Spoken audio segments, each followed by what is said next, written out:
जय हिंद बच्चों। तो कैसे हैं आप लोग? आशा करते हैं आप अच्छे होंगे और अच्छे से एग्जाम की तैयारी कर रहे होंगे।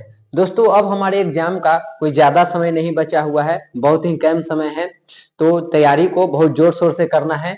आज की क्लास जो हमारा होने वाला है वो जो हमारा एक किताब है अर्थव्यवस्था, उसका जो चैप्टर 6 है जिसका नाम है वैश्वीकरण, उसमें जो भी महत्वपूर्ण ऑब्जेक्टिव क्वेश्चंस बनेंगे जो कि एग्जाम के लिए आपको इंपॉर्टेंट होगा, उन्हीं क्वेश्चनों को आपको ध्यान में रखना है, एक भी वस्तुनिष्ठ नहीं छूटेगा। तो आज हम लोग उन्हीं ऑब्जेक्टिव प्रश्नों को इस क्लास में सॉल्व करने वाले हैं। तो चलिए देखते हैं पहले सवाल को कि पहला सवाल क्या आया है। पहले सवाल में पूछा जा रहा है, नई आर्थिक नीति में किसे सम्मिलित किया गया? जो नई आर्थिक नीति आया भारत में, तो हम सभी को पता है कि भारत में नई आर्थिक नीति जो है वो 1991 में लाया गया था।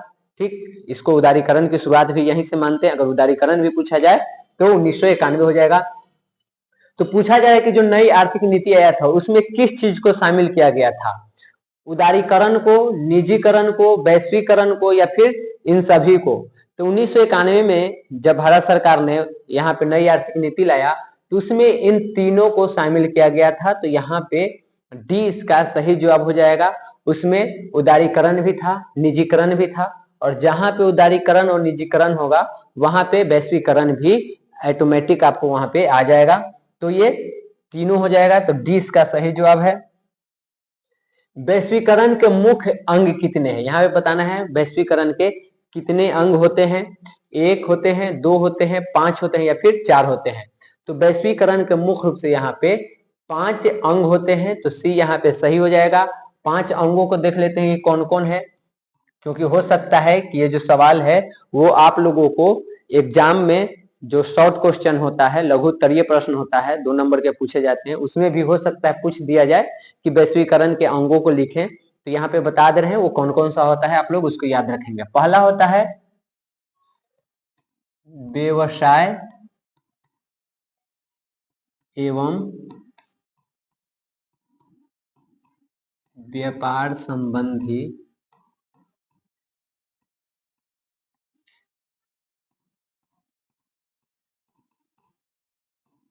अवरोधों की कमी।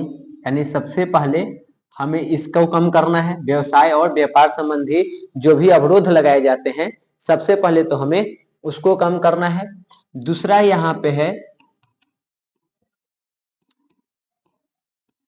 पूंजी का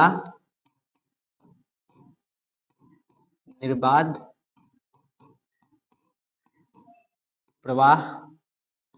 तीसरा में आ जाएगा प्रौद्योगिकी का निर्बाध प्रवाह।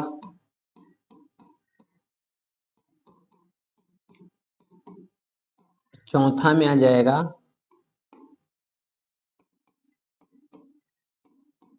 श्रम का निर्बाध प्रवाह। और पांचवा को हम लोग यहाँ पे देखेंगे। सबसे पहले हम लोग ये समझ लेते हैं कि निर्बाध प्रवाह का मतलब यहाँ पे क्या होता है। तो निर्बाध प्रवाह का मतलब होता है कि बिना किसी रोक टोक के आप उसमें, जैसे पूंजी है तो आप जितना चाहें आप पूंजी लगा सकते हैं, सरकार के द्वारा इसमें किसी तरह की रोक टोक ना हो। प्रौद्योगिकी का निर्बाध प्रवाह में वही आ जाएगा कि उसमें भी आपको किसी तरह का यहाँ पे रोक टोक न हो। और श्रम में भी निर्बाध प्रवाह का मतलब है कि उसमें भी आपको यहाँ पे किसी तरह के रोक टोक न हो। और उसके बाद पांचवा में है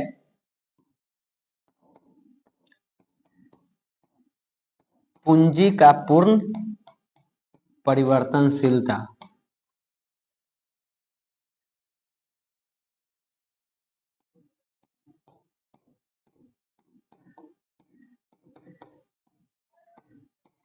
तो ये 5 यहाँ पे वैश्वीकरण के मुख्य अंग होते हैं। तो यहाँ पे ऐसे तो पूछा गया है सिर्फ अंग, तो 5 हम बता देंगे, लेकिन अगर कभी सब्जेक्टिव में, लघु में या दीर्घ में अगर पूछ लिया जाए कि वैश्वीकरण के अंगों के नाम लिखें, तो यही 5 अंग है, जिसमें पहला है व्यवसाय एवं व्यापार संबंधी अवरोधों की कमी हो, दूसरा में पूंजी का निर्बाध प्रवाह हो, तीसरा में प्रौद्योगिकी का निर्बाध प्रवाह हो, चौथा में श्रम का निर्बाध प्रवाह हो, और पांचवा है पूंजी का पूर्ण परिवर्तनशीलता। तो इन्हीं 5 अंग इसके वैश्वीकरण के होते हैं, इसको याद रखना है। उसके बाद अगले सवाल को देखते हैं। पूछा जा रहा है इनमें से कौन बहुराष्ट्रीय कंपनी है? Ford Motors, Samsung, Coca Cola या इनमें से सभी? तो यहाँ पे जितने भी ऑप्शंस दिए गए हैं ये सभी एक तरह से यहाँ पे बहुराष्ट्रीय कंपनी है। तो डी यहाँ पे सही जवाब हो जाएगा। बहुराष्ट्रीय कंपनी की अगर परिभाषा पूछी जाए तो उसकी परिभाषा होती है कि वैसी कंपनियां जो एक से अधिक देशों में व्यापार करती है, वहां पे अपना स्वामित्व रखती है, तो उसी को हम लोग बहुराष्ट्रीय कंपनी या अंतरराष्ट्रीय कंपनी कहते हैं। एक लाइन में हम लोग यही याद रखेंगे कि एक से अधिक देशों के साथ व्यापार करने वाले कंपनी को बहुराष्ट्रीय कंपनी कहते हैं। और ये सभी जितने भी यहाँ पे ऑप्शंस दिए गए हैं ये सभी कंपनियां कई सारे देशों में अपना व्यापार करती है, तो इसलिए यहाँ पे ये सभी आपको बहुराष्ट्रीय कंपनी में आ जाएंगे। तो डी यहाँ पे इसका सही जवाब हो जाएगा। वैश्वीकरण का अर्थ क्या होता है ये बताना है। यहाँ पे एक तरह से वैश्वीकरण का अर्थ बोलिए या वैश्वीकरण की परिभाषा कहिए, वही आपको पूछा जा रहा है। ये सवाल जो है आपको लघु उत्तरीय में भी पूछा जा सकता है कि वैश्वीकरण किसे कहते हैं। तो यहाँ पे ऑप्शन में दिया हुआ है विदेशी पूंजी एवं विनियोग पर रोक को हम लोग वैश्वीकरण कहते हैं, या व्यापार, पूंजी, तकनीक हस्तांतरण, सूचना प्रवाह द्वारा देश की अर्थव्यवस्था का विश्व अर्थ के साथ जोड़ना, समन्वय करने को हम लोग वैश्वीकरण कहते हैं, या सरकारीकरण की प्रक्रिया को बढ़ाना कहते हैं, या इनमें से कोई नहीं। तो इसका जो सही जवाब है वो बी हो जाएगा। व्यापार, पूंजी, तकनीक हस्तांतरण, सूचना प्रवाह द्वारा देश की अर्थव्यवस्था को दुनिया के अर्थव्यवस्था के साथ जोड़ने की क्रिया को ही हम लोग वैश्वीकरण कहते हैं। यदि ये सवाल आपको लघु उत्तरीय में पूछ लिया जाए कि वैश्वीकरण किसे कहते हैं, तो उसमें बस ये जो लिखा हुआ है इसी को आपको डेफिनेशन के रूप में लिख देना है कि व्यापार, पूंजी, तकनीक हस्तांतरण, सूचना प्रवाह द्वारा देश की अर्थव्यवस्था का विश्व अर्थव्यवस्था के साथ समन्वय को वैश्वीकरण कहते हैं। एक लाइन में और इसे अगर छोटा करके बोले तो इसको हम लोग ऐसे ही बोल सकते हैं कि देश की अर्थव्यवस्था का विश्व के अर्थव्यवस्था के साथ समन्वय करना वैश्वीकरण कहलाता है। तो इस चीज को भी ध्यान में रखिएगा। यहाँ पे ऐसे तो वस्तुनिष्ठ में पूछा गया है, लेकिन ये सवाल आपको सब्जेक्टिव में भी आ सकते हैं और खास करके लघु उत्तरीय में 2 अंक के पूछे जा सकते हैं। पार्ले समूह के थम्स अप ब्रांड को किस बहुराष्ट्रीय कंपनी ने खरीद लिया? कोका कोला, एलजी, रिबॉक या नोकिया? तो पार्ले समूह का जो थम्स अप ब्रांड हुआ करता था उसे अब कोका कोला ने खरीद लिया है। तो ये यहाँ पे सही जवाब हो जाएगा। आप कोई भी कोल्ड ड्रिंक अगर पीते होंगे तो उसमें मुख्य रूप से आप देखिएगा तो वहां पे जो मुख्य रूप से जो कंपनी का नाम आता है वो कोका कोला है। कोका कोला जो कंपनी है उसकी जो कोल्ड ड्रिंक्स आते हैं वो सबसे ज्यादा यहाँ पे बिकते हैं। तो वो आप कभी भी मार्केट में पिए तो वहां पे देख लीजिएगा उसके ढक्कन पे भी कोका कोला लिखा हुआ रहेगा। पहले जो है कोका कोला अलग हुआ करता था और एक थम्स अप आया करता था, वो अलग कंपनी था, लेकिन इसको अब कोका कोला ने खरीद लिया है। तो आप यदि कभी थम्स अप भी पीते हैं तो उस पे देखिएगा कोका कोला लिखा हुआ रहेगा, ऐसे करके लिखा हुआ रहेगा। तो पहले थम्स अप अलग कंपनी था लेकिन अब उसे कोका कोला ने खरीद लिया है। तो यहाँ पे इसका सही जवाब जो है वो हो जाएगा ए। WTO जिसे कि हम लोग विश्व व्यापार संगठन के नाम से भी जानते हैं, इसकी स्थापना किस वर्ष की गई थी वो बताना है। 1 जनवरी 1995 को, 22 जून 1994 को, 3 अगस्त 1996 को, या इनमें से कोई नहीं? ये सवाल जो है आपको एकदम VVI क्वेश्चन में रहता है, क्योंकि ये हिस्ट्री में भी है, आपको भूगोल में भी पढ़ना है, आपको ऐसे राजनीति में भी मिल जाएगा और यहाँ पे इकोनॉमिक्स में भी है। तो ये देखा जाए तो ये जो सवाल है चारों सब्जेक्ट से यहाँ पे इंपॉर्टेंट हो जाते हैं। मुख्य रूप से हम लोग इतिहास, भूगोल और इकोनॉमिक्स की बात करें, अर्थव्यवस्था की, तो इन तीनों सब्जेक्ट में तो ये सवाल बार बार आते हैं। तो इन तीनों किताब से, तीनों सब्जेक्ट से हमारे लिए इंपॉर्टेंट हो जाता है। तो इसको ज्यादा ध्यान में रखिएगा। यहाँ पे WTO की जो स्थापना हुई थी वो 1 जनवरी 1995 को हुई थी। आपको ज्यादातर यहाँ पे साल पूछे जाते हैं, तो साल याद रखिएगा। 1995 में इसकी स्थापना हुई थी। तो ये यहाँ पे इसका जो है वो सही जवाब हो जाएगा। 1990 के दशक में भारत को कितना सोना बैंक ऑफ इंग्लैंड में बंधक रखना पड़ा था? 50 क्विंटल, 80 क्विंटल, 49 क्विंटल या 60 क्विंटल। तो देखिए, हम लोग के देश में एक बार ऐसी स्थिति आई थी कि हम लोगों के पास मात्र 15 दिन का विदेशी मुद्रा बचा हुआ था। 15 दिन के लिए ही विदेशी मुद्रा हमारे पास उपलब्ध था। और उस टाइम पे ऐसा समय आ गया था कि दुनिया भर के लोग ये कहने लगे थे कि भारत में अब 15 दिन बाद वित्तीय आपातकाल लग जाएगा, यानी कि पैसों की तंगी होने वाली है। तो ये बहुत ही खराब स्थिति से उस समय हम लोग गुजर रहे थे। टाइम कब है? 1990 का। उस दिन 15 दिन के हमारे पास पैसा है। तो यहाँ पे लोन लेने के लिए हम लोगों को गिरवी रखना था सोना, और उसके लिए जो बैंक ऑफ इंग्लैंड है उसमें 49 क्विंटल सोना को बंधक के रूप में रखना पड़ा था। तो यहाँ पे इसका सी सही जवाब हो जाएगा। और इसी के बाद 1990 के बाद ही जब ऐसी स्थिति से हम गुजर रहे थे, तभी यहाँ पे उदारीकरण की नीति को अपनाया गया था, ताकि इस समस्या का यहाँ पे समाधान ढूंढा जाए। तो उसी के उद्देश्य से उदारीकरण की नीति भी आई थी। तो यहाँ पे जो सवाल पूछा गया है उसके अनुसार सी 49 क्विंटल इसका सही जवाब हो जाएगा।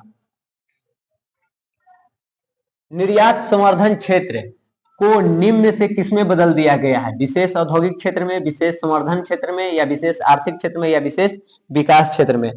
तो यहाँ पे इसका जो सही जवाब है वो हो जाएगा सी, विशेष आर्थिक क्षेत्र। निर्यात संवर्धन क्षेत्र को अब विशेष आर्थिक क्षेत्र के नाम से जाना जाता है। इसका नाम बदल करके विशेष आर्थिक क्षेत्र रख दिया गया है। सी यहाँ पे इसका सही जवाब हो जाएगा। अंतरराष्ट्रीय व्यापार संबंधी नियमों को निर्धारित करने वाली संस्था कौन सी है? विश्व बैंक, ISF, यूएनओ, या इनमें से कोई नहीं?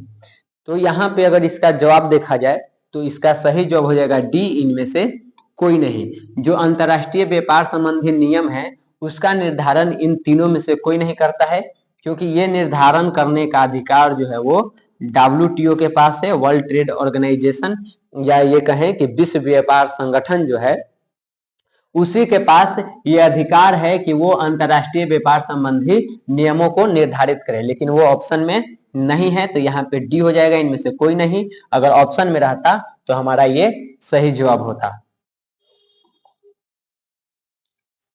भारत में एलपीजी नीति कब अपनाई गई? एलपीजी मतलब यहाँ पे जो लिबराइजेशन है, प्राइवेटाइजेशन है और ग्लोबलाइजेशन है, उसी के बारे में पूछा जा रहा है। हिंदी में इसे हम लोग यहाँ पे निजीकरण, उदारीकरण और वैश्वीकरण के नाम से जानते हैं। तो यहाँ पे ये हो गया उदारीकरण, ये हो गया निजीकरण, ये हो गया वैश्वीकरण। तो पूछा जा रहा है कि भारत में इस नीति को कब अपनाया गया था? 1990 में, 1991 में, 1995 में, या 2001 में? तो अभी हम पहला क्वेश्चन जब सॉल्व कर रहे थे तो उसी में बता दिए थे कि भारत में उदारीकरण हो, वैश्वीकरण हो, निजीकरण हो, इस नीति को 1991 में अपनाया गया था। तो बी यहाँ पे इसका सही जवाब हो जाएगा।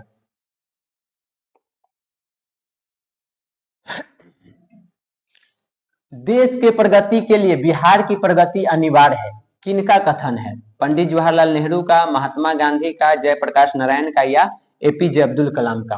तो ये कथन जो है वो एपीजे अब्दुल कलाम का है। उन्होंने कहा था कि अगर भारत का विकास करना है तो बिहार का विकास करना होगा, बिहार के विकास के बिना भारत का विकास नहीं हो सकता है। तो डी यहाँ पे सही जवाब हो जाएगा।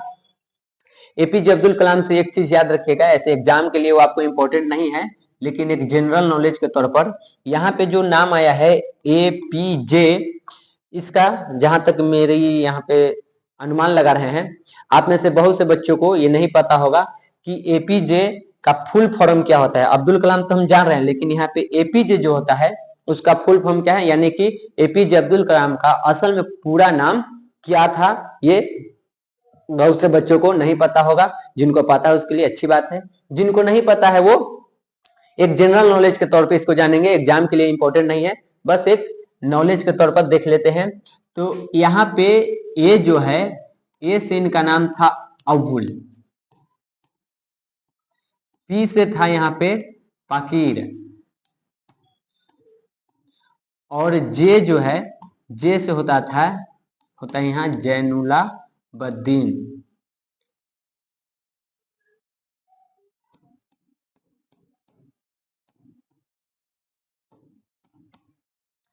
जैनुल आबिदीन, यानी कि एपीजे अब्दुल कलाम का जो पूरा नाम था वो था अब्दुल पाकिर जैनुलाब्दीन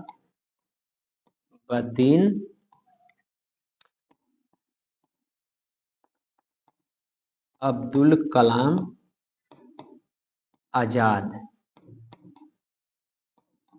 तो ये अब्दुल कलाम, एपीजे अब्दुल कलाम का पूरा नाम अगर देखें तो उनका नाम होता है अब्दुल पाकिर जैनुलाब्दीन अब्दुल कलाम आजाद। तो एपीजे का ये फुल फॉर्म होता है। इनको एक और नाम से जाना जाता है और वो नाम है मिसाइल मैन। इनको मिसाइल मैन के नाम से भी जाना जाता है। लेकिन ये सभी जो बातें हैं वो एग्जाम के दृष्टि से इंपॉर्टेंट नहीं है, बस एक नॉलेज के तौर पर अगर याद रखे तो अच्छी बात है, नहीं तो यहाँ पे वो इंपॉर्टेंट नहीं है। सवाल जो पूछा गया था उसके अनुसार अब्दुल कलाम सही हो जाएगा। अगले सवाल को देखते हैं। सरकार द्वारा लगाए गए अनावश्यक नियंत्रणों तथा प्रतिबंधों को हटाना क्या कहलाता है? जब सरकार किसी तरह के जो जिसकी जरूरत नहीं होती है फिर भी उस तरह के जब प्रतिबंध और नियंत्रण लगाता है और जब उसको हटाने लगता है तो हटाने की प्रक्रिया को क्या कहते हैं, वही हमसे पूछ रहा है। उसे निजीकरण कहते हैं, उदारीकरण कहते हैं, वैश्वीकरण कहते हैं, या इनमें से कोई नहीं। तो इस प्रक्रिया को हम लोग उदारीकरण कहते हैं। जब सरकार अगर पूछ ले शॉर्ट में, लघु उत्तरीय में कि उदारीकरण किसे कहते हैं, तो बता देना है कि जब सरकार द्वारा लगाए गए अनावश्यक नियंत्रणों तथा प्रतिबंधों को हटाया जाता है तो उसे हम लोग उदारीकरण कहते हैं। इस प्रक्रिया को ही उदारीकरण कहा जाता है। निजीकरण की बात करें तो जब सार्वजनिक उद्यमों को किसी निजी स्वामित्व में सौंपा जाता है तो इस प्रक्रिया को हम लोग निजीकरण कहते हैं। और वैश्वीकरण अभी हम लोग देखे हैं कि देश की अर्थव्यवस्था को जब हम दुनिया की अर्थव्यवस्था के साथ जोड़ते हैं तो इस प्रक्रिया को हम लोग वैश्वीकरण कहते हैं। वैश्वीकरण का अर्थ पूंजी, वस्तु, प्रौद्योगिकी एवं लोगों के विचार का स्वतंत्र प्रवाह होता है। ये कथन किनका है? प्रोफेसर मार्शल का है, ब्रैंको मिलेनोविक का है, क्राउथर का है, या ट्रेस्टॉक का है? ये कथन किन्होंने कहा है उसके बारे में बताना है। तो ये ब्रैंको मिलेनोविक जो है उनके द्वारा ये कहा गया था कि वैश्वीकरण का अर्थ होता है पूंजी, वस्तु, प्रौद्योगिकी एवं लोगों के विचार का स्वतंत्र प्रवाह। तो बी यहाँ पे इसका सही जवाब हो जाएगा। सार्वजनिक क्षेत्र के उद्यमों को निजी स्वामित्व के हाथों में हस्तांतरित करना क्या कहलाता है? उदारीकरण, वैश्वीकरण, निजीकरण, या इनमें से कोई नहीं? तभी बताए हैं कि जब सार्वजनिक क्षेत्र के उद्यमों को किसी निजी व्यक्ति के हाथ में सौंपा जाता है तो उसे हम लोग निजीकरण के नाम से जानते हैं। तो सी यहाँ पे इसका सही हो जाएगा। और जब किसी निजी उद्यमों को सरकार के हाथ में ले लिया जाता है, सरकार अपने नियंत्रण में ले लेता है, तो उस प्रक्रिया को हम लोग राष्ट्रीयकरण कहते हैं। यहाँ पे इसका सी सही जवाब हो जाएगा। निम्न में से कौन विदेशी ब्रांड नहीं है? हुंडई, टोयोटा, फोर्ड या टाटा? तो यहाँ पे हम लोगों को बताना है कि इनमें से कौन है जो विदेशी ब्रांड नहीं है। तो सबसे पहले हम लोग जानेंगे कि ये जितने भी ब्रांड्स हैं वो ब्रांड्स हैं कहाँ के। अगर हम ये चीज जान लें तो हम आसानी से इसको छांट सकते हैं, अलग कर सकते हैं। तो हुंडई जो है सबसे पहले देख लेते हैं। हुंडई है आपको दक्षिण कोरिया का, ये दक्षिण कोरिया का है। टोयोटा जो है वो जापान का है। फोर्ड जो है वो अमेरिका का है। और टाटा जो है वो भारत का है। अब यहाँ पे पूछा गया है कौन विदेशी ब्रांड नहीं है, तो दक्षिण कोरिया ये हुंडई विदेशी हो जाएगा, टोयोटा जापान का है विदेशी हो जाएगा, फोर्ड जो है वो अमेरिका का है विदेशी हो जाएगा, लेकिन टाटा जो है वो भारत की है तो ये देसी ब्रांड है। तो डी यहाँ पे इसका सही जवाब हो जाएगा। टाटा एक देसी ब्रांड में आता है। 1991 की नई आर्थिक नीति के उद्देश्य क्या थे?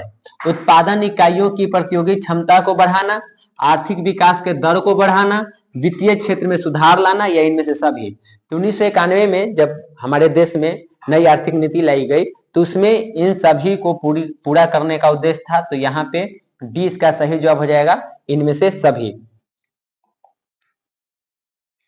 निम्नलिखित में से क्या नई आर्थिक नीति का अंग नहीं है? जब नई आर्थिक नीति आया था तो उसमें इनमें से कौन सा चीज नहीं था? निजीकरण नहीं था, वैश्वीकरण नहीं था, राष्ट्रीयकरण नहीं था, या उदारीकरण नहीं था?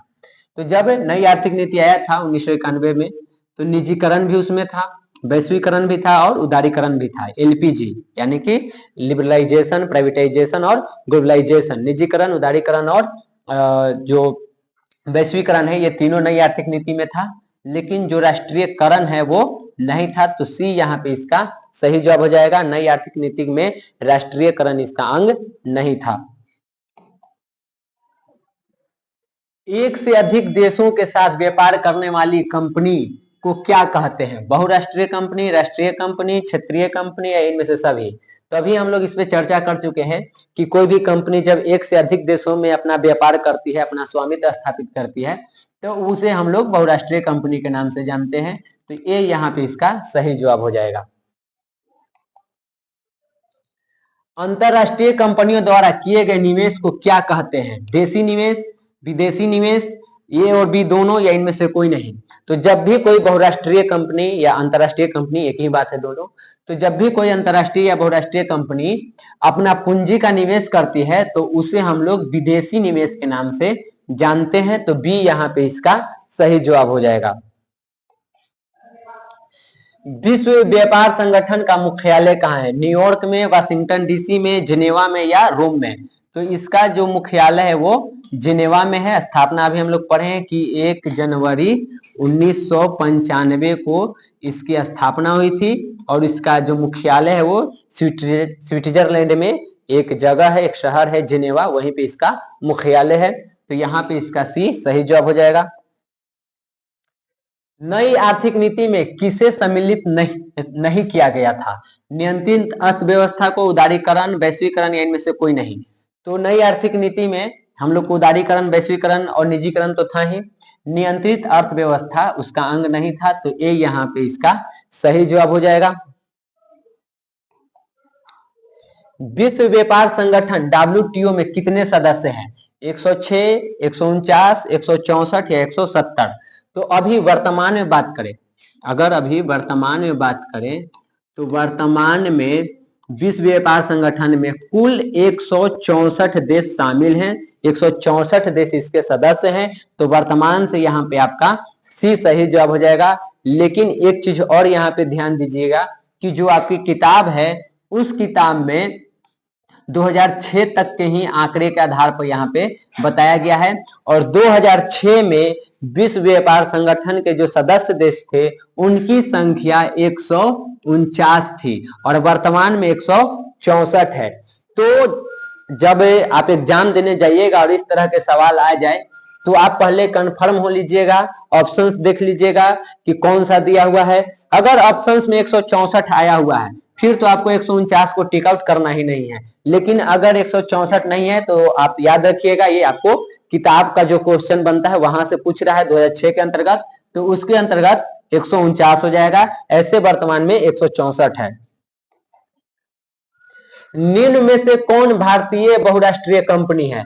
नोकिया, सैमसंग, इन्फोसिस या फोर्ड मोटर्स? तो यहाँ पे बताना है कि इनमें से कौन जो है वो भारत की कंपनी है। तो उसके लिए सबसे पहले हम लोग जान लेते हैं कि इनमें से जो कंपनी है वो कहाँ कहाँ के हैं। नोकिया जो है वो फिनलैंड की है, सैमसंग दक्षिण कोरिया की कंपनी है,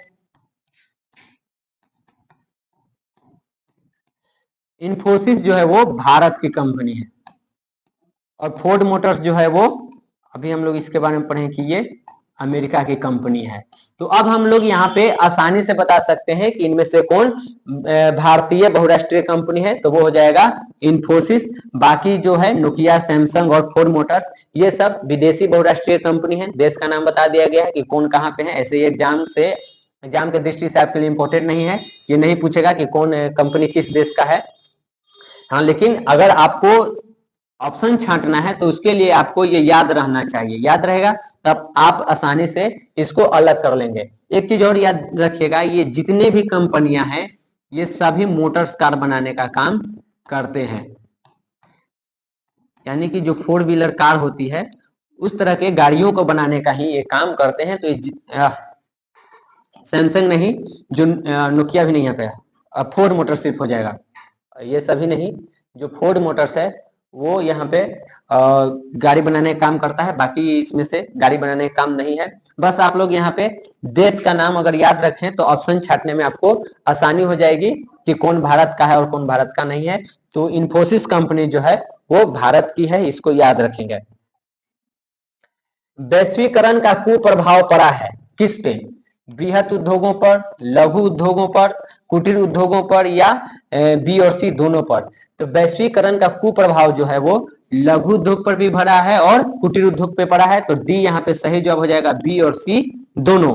अगर इसमें आपको लघु उद्योग और कुटीर उद्योग में भी अलग करने के लिए मिल जाए, मान लीजिए यहाँ ऑप्शन में बी और सी ना रह के यहाँ पे इनमें से सभी या इनमें से कोई नहीं कर दे, तब तो आप इसको नहीं छांट पाएंगे। तो ऐसे में आप लोग कुटीर उद्योग को टिक आउट कीजिएगा, क्योंकि सबसे ज्यादा कुप्रभाव अगर किसी उद्योग पे पड़ा है वैश्वीकरण का तो वो है कुटीर उद्योग। लेकिन जब ऑप्शन में यहाँ बी और सी दोनों मिले हुए हैं तो लघु उद्योग पे भी इसका कुप्रभाव पड़ा है और कुटीर पर, और सबसे ज्यादा कुटीर पर पड़ा है। तो यहाँ पे तो ऐसे डी हो जाएगा, अगर ये ऑप्शन में नहीं रहता तब सी होता। मॉल किसे कहा जाता है? जहां एक ही छत के नीचे उपभोग की सारी वस्तुएं उपलब्ध होता है उसे, या जहां सिर्फ महंगी वस्तुएं उपलब्ध होता है उसे, या जहां सिर्फ सस्ती वस्तुएं उपलब्ध होता है उसे, या इनमें से किसी को नहीं?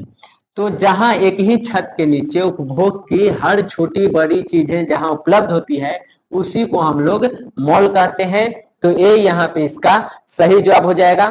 तो आज की क्लास में हम लोगों को इतना ही था, इस चैप्टर से इतना ही महत्वपूर्ण क्वेश्चन है, इसको आप लोग अच्छे से तैयारी करें। अब मात्र आप लोग देख लें तो लगभग 46 या 47 दिन आपके पास बचा हुआ है एग्जाम में, तो तैयारी जम के कीजिए, अच्छे से कीजिए और बेहतर कीजिए। तो आज के लिए इतना ही, मिलते हैं अगले क्लास में एक नए टॉपिक के साथ, तब तक के लिए जय हिंद।